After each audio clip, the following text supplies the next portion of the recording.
Good morning, friends. Welcome to the SBI Securities Daily Morning Podcast. Today, we will cover global market updates, key corporate development, key economic events to track institutional and promoter activity, and trading and investment strategy for next few days. Let us check what happened in the Indian market yesterday. So yesterday we saw Indian Nifty scaling to a new high in the early trade, and then during the entire day, market was trading in a very range bound manner. Yesterday, kindly note there was an weekly expiry also, and to that effect, we have seen a very range bound trading. So yesterday we saw Nifty and Sensex advancing by to the tune of 0.5%, and Nifty has closed at a record high of 20,167 levels.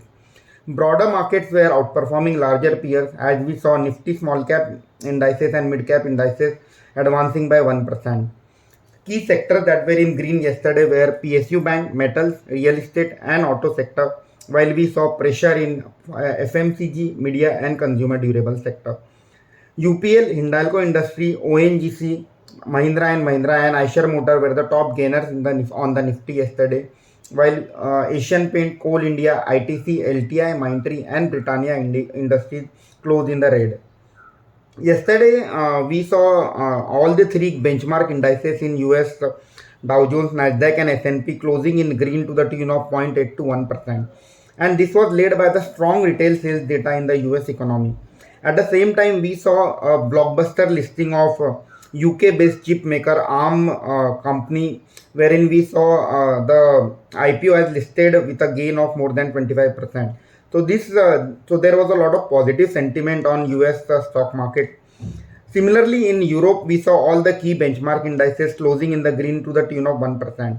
And this was despite a increase in rate to the tune of 25 basis point by European Central Bank.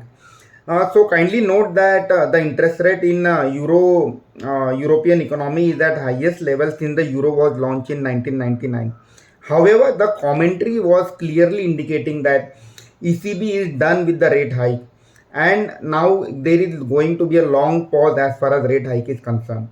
So ECB has clearly charted out a trajectory of inflation of 5.6% in 2023, 3.2% in 2024, and 2.1% in 2025. So this commentary from the ECB has been taken positively by the street, and hence we saw a lot of positivity in the European stock market also. Today, mimicking the US and Europe stock market, all the Asian indices are trading in green to the tune of 1%. GIFT Nifty currently is trading at unchanged, nearly at levels of 20,200 levels.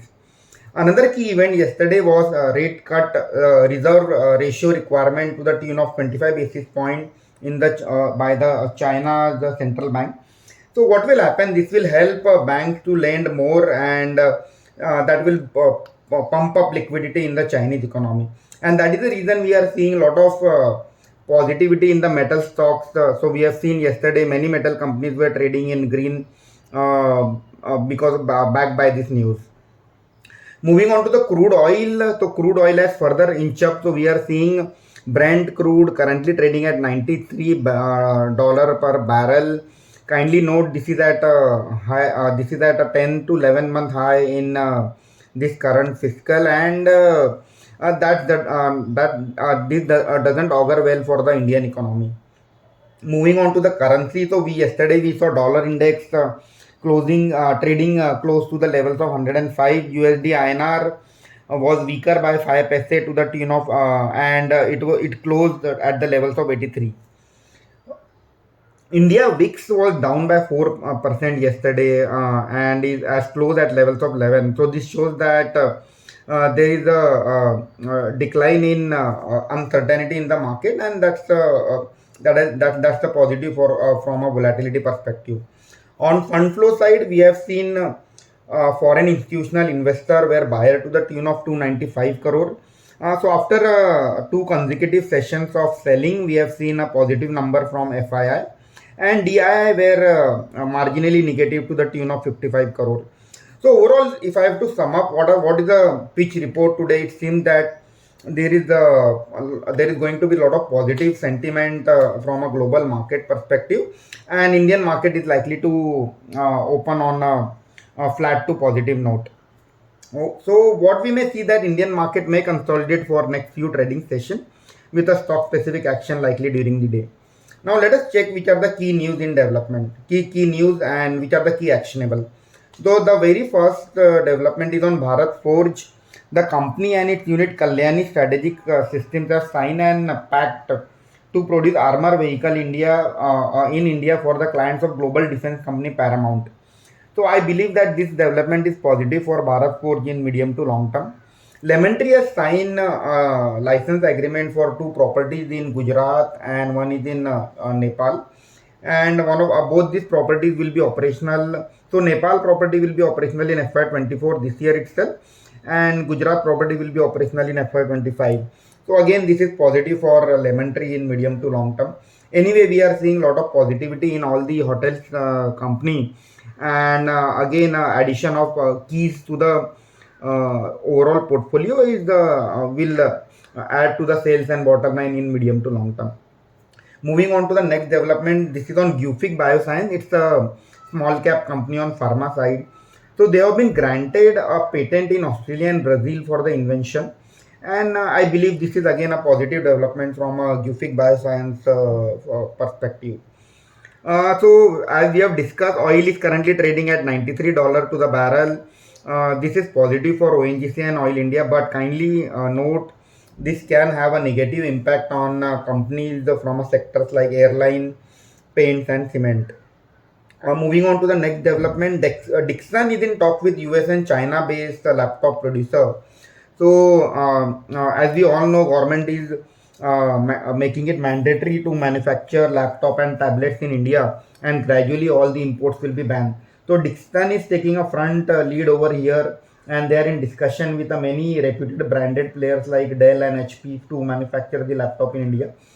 So this is an interesting development. One should keep track of on this development, and when this deal materializes, definitely it will act as a positive trigger for a Dixon stock price.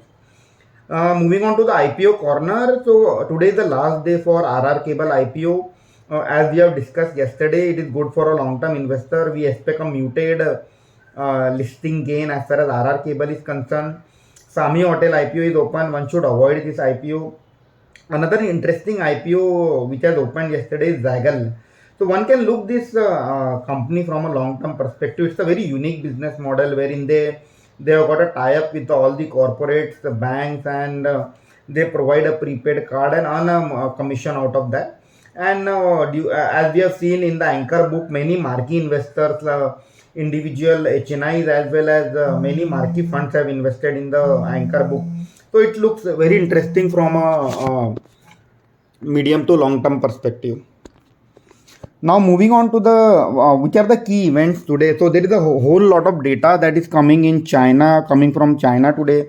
So we will see China's unemployment data, retail sales data, industrial production data. So a lot of news flow from China today, and in US also today evening we will see industrial production data. Now, what are the key fund flow driven actionable? So, we have seen promoter of Usha Martin buying big time from the domestic market, open market. So that stock should be on our radar. We should track this company. And we have seen some minor selling from the promoters of ADA Foods and Page Industry. One of the key thing which I would like to highlight is that Cyan DLM, which is one of the key, one of the big EMS company, is moving out of short-term ASM surveillance. So one should keep this stock also on radar. So let us conclude what should be our key takeaway for the day. What I believe is that Nifty is likely to consolidate in within 200 to 300 points, and we may see a stock specific action in the Indian stock market.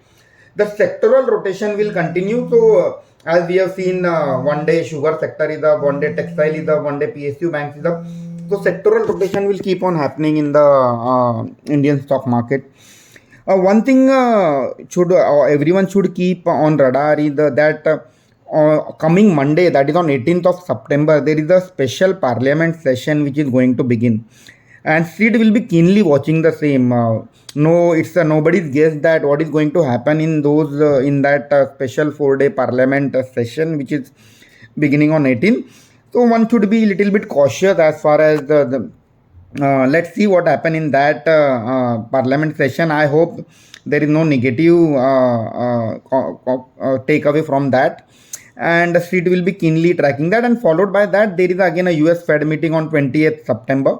Anyway, street is approaching the US Fed meeting with an expectation that the US Fed will maintain their status quo, and there is nothing much to worry as far as US Fed meeting is concerned.